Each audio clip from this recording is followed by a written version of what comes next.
Sadie, why isn't dinner ready yet? I got home 5 minutes ago and I'm hungry. Gosh, Dan, hang on a minute. It will be done in 20 minutes. Just relax. Don't tell me to relax. Never talk back to me this way. Dan hit me across the face and I fell to the ground, even hitting my stomach. I cried on the ground for hours and Dan stormed out and just left me there. He told me he was going to have lunch with a female colleague and bragged about how beautiful she was and that I was becoming too fat like a pig. Hey there, my name is Sadie, and I finally got out of one of the most toxic relationships I had ever been in. It ended in a complete explosion of exposure and revenge, too, and I am going to tell you the whole story. I met Dan about a year ago, and we immediately hit it off great. He was studying to be a doctor, which meant he was going to be raking in the big bucks in no time. I was studying to become a nurse, too, but that ended when I discovered that I was pregnant, and I had to drop out. The first red flags I noticed in Dan was that when I discovered I was pregnant, he questioned if it was even his, and accused me of lying about my pregnancy. Although this upset me, we were now going to have a child together, and I needed to keep the peace. When he finally accepted that the baby was his, he proposed to me, and we got married soon after. We did this because his parents were very religious and couldn't stand the thought of having an illegitimate grandson. The wedding was fine, but it was rushed, and he didn't even take me on a honeymoon. Instead, he just spent the night of our wedding studying. You know, I have to study. Work is my life. Being a doctor is going to be my entire life. But I should be a big part of your life too. I'm your wife. And we are about to have a baby together. Yes, but you and the baby will always come second. If I don't have a high-paying job, how will I support you? He did have a point, but that just didn't sit right with me. It was like Dan's attitude completely changed as soon as we got married.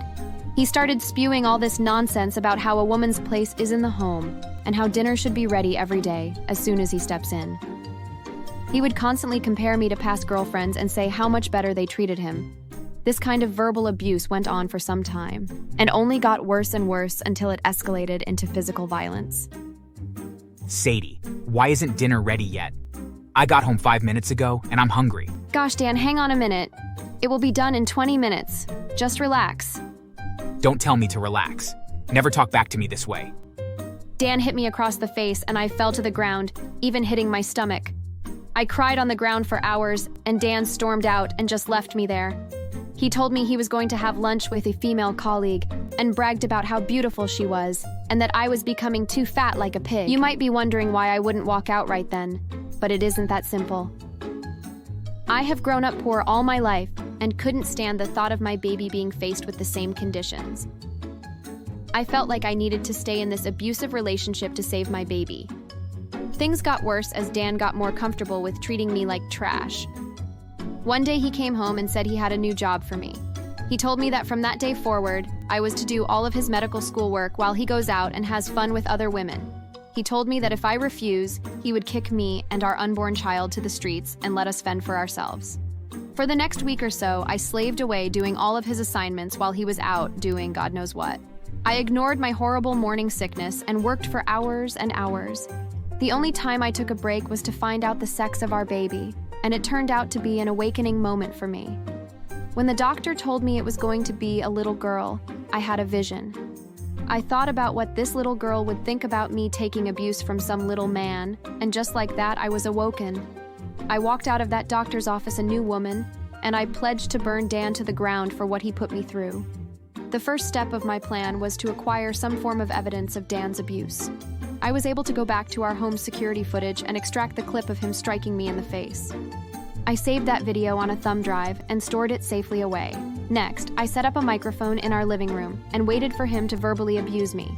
Sure enough, as soon as he got home and saw that I had not even started dinner, he began screaming his head off at me and threatening to kill me.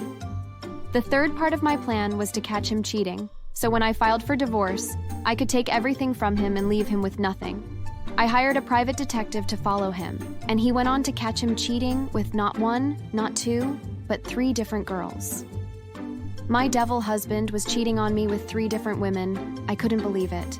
Once I had all of this evidence, I was ready to go to the police station and to a divorce attorney when it happened. My water broke. I was rushed to the hospital where I went into labor.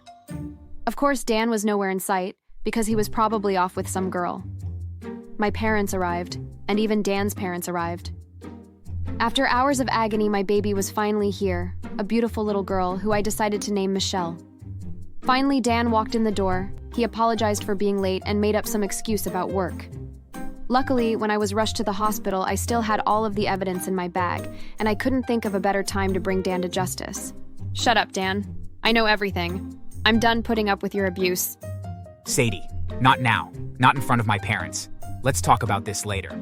I don't care if your parents are here, let them hear. One by one, I showed them all of the evidence I had. My father turned red with anger when he saw Dan hit me, and my mom became enraged when she saw all of the cheating evidence.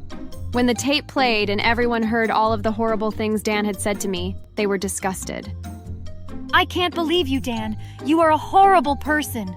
That's right, son. We are disgusted that you are related to us. Me and your mother are no longer paying for your college tuition, effective immediately. Mom, Dad, please, no. I couldn't help but laugh. He was pathetic. What made it even better was that we were at the hospital where Dan works part-time, and all of his coworkers saw him crying like a baby. Word got around, and Dan's boss eventually heard about it. He stormed in and was faced with all the evidence and fired Dan on the spot. Just then, my dad couldn't contain his anger for Dan any longer. He walked right up to him and socked him in the face, and Dan fell to the ground. We all laughed at him when he fell.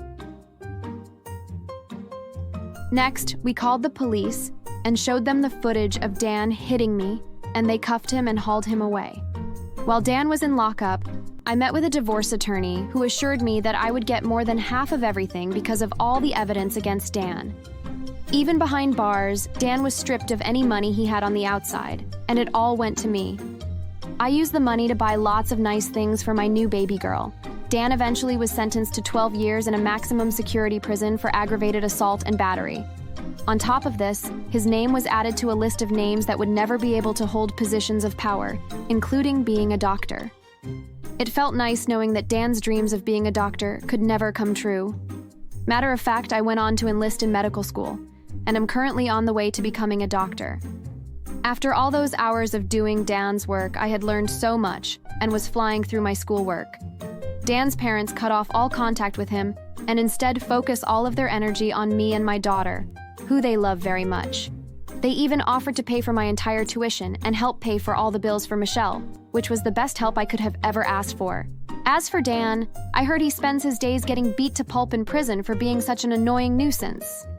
I heard he even tried to work in the medical area of the prison he is in, but was rejected because he had lost all of the knowledge from school as a result of being punched in the face so many times. My life these days is perfect, and Michelle will grow up with a strong mother who will be a doctor and grandparents who love her very much.